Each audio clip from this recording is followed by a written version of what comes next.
Hello students, welcome to English Learning. Today we are going to study chapter 1 of computer science 1, that is operating system, and the topic is concept related to process management part 1. So let's begin. So in this video we are going to study what is process, multi-programming, degree of multi-programming, context switch and process trees. So what is process? Process means it is a program under execution which competes for the CPU time and other resources. So there is a difference between program and process. So a program loaded into main memory for executes, that is called a process.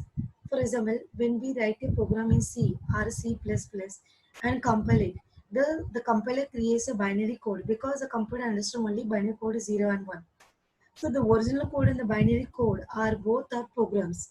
When we actually run the binary code, it becomes a process. So in simple terms, a program does not compete for the CPU time and other resources, whereas a process does. A process means which competes for the CPU time and other resources is called a process. Next one is multi-programming. Before going to study multi-programming, first we have to see what is the concept of single tasking operating system. So a single tasking operating system means a single user is executing. So single user cannot keep either the CPU or the IO device busy at all the times. So the actually single tasking operating system, single user is using. So all the time the busy, all the time the CPU will not be busy in the all the times. So that purpose multi-programming concept is introduced. So multi-programming, it means the CPU can execute two or more processes simultaneously. It means we can execute two or more purposes at the same time.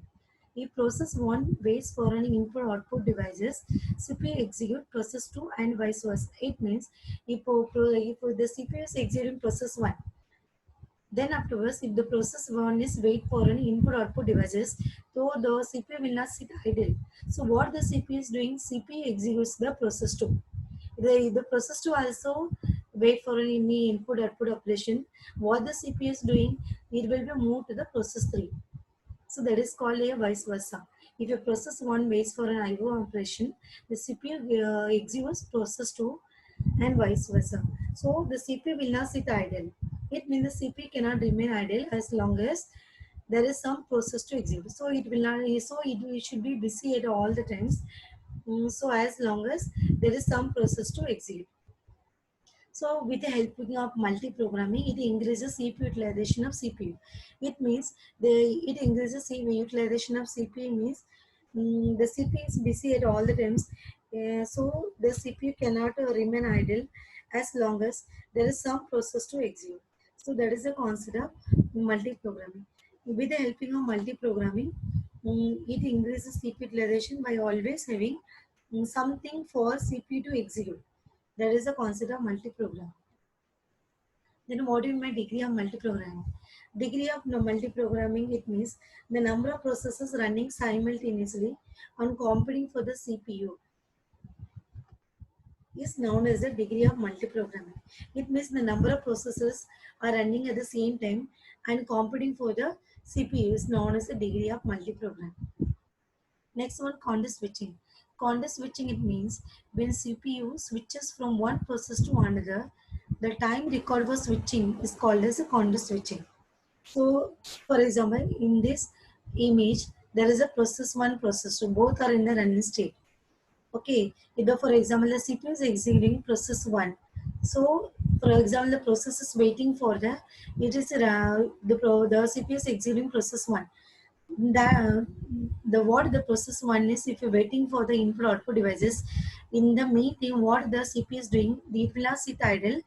What it is doing, it will run the process 2. So the run in the it will be turning attention of CPU process 1 to process 2. This time is called a context switching.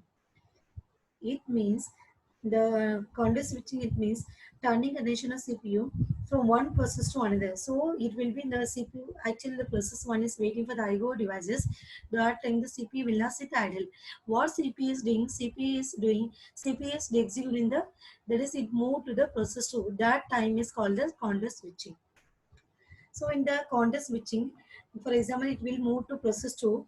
What it is doing before going to move to the process 2, the memory content the old processor, that is the process 1, are stored in somewhere. Otherwise, the restarting this process would be impossible because it consists of the status of CPU register and pointers to memory are stored in the specific memory area. That area is called the register save area.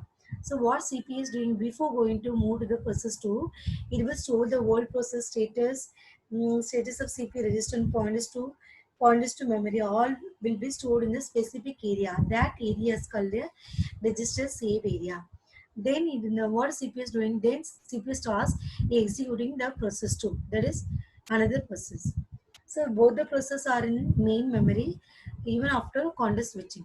So after context switching, both the process, that is process 1 and process 2, both are in the main memory. So after some time, the old process is rescheduled. That is, the old process is scheduled again, and CPU execute from where it had left from. Example, it moved to run the process 2. So after some time, the old process is scheduled again. So it will be scheduled again. That is the process 1. That is scheduled again, and CPU executes from where it had left. So it will be already the process 1 memory will be saved in the register save area. So the CPU, what it is doing, so it executes where it had left from. So there is a that is the consider context switching. Next one is process state. There are 5 process states.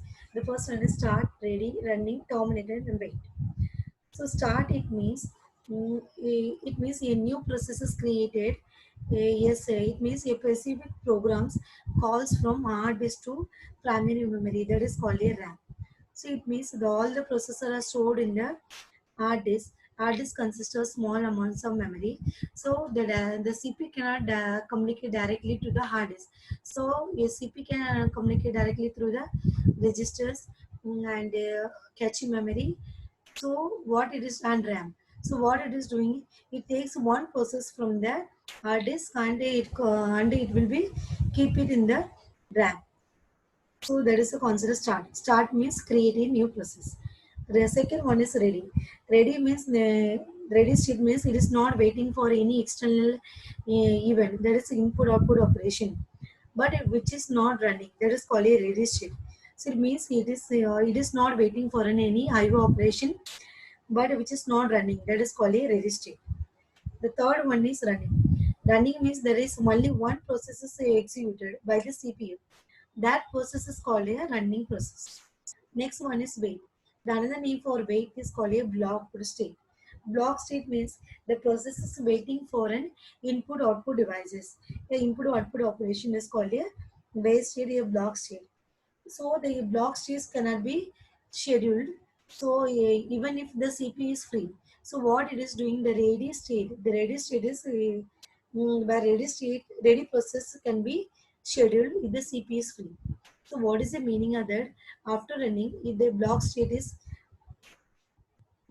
is coming, it means the process is waiting for any input output operation. So what the block process cannot be, it cannot be scheduled even if the CPU is free. So it can be scheduled by the ready process if CPU is free. Then afterwards it will go to running state. Running state, it means the process which is running, that is executed by the CPU, that is called the running state. The last one is terminate. Terminate, it means it specifies that the process is terminated, executed, that is called a termination. So these are the 5 process states. So in this video we have seen what is process and what are the process states and multi-programming, degree of multi-programming and context switch. Thank you.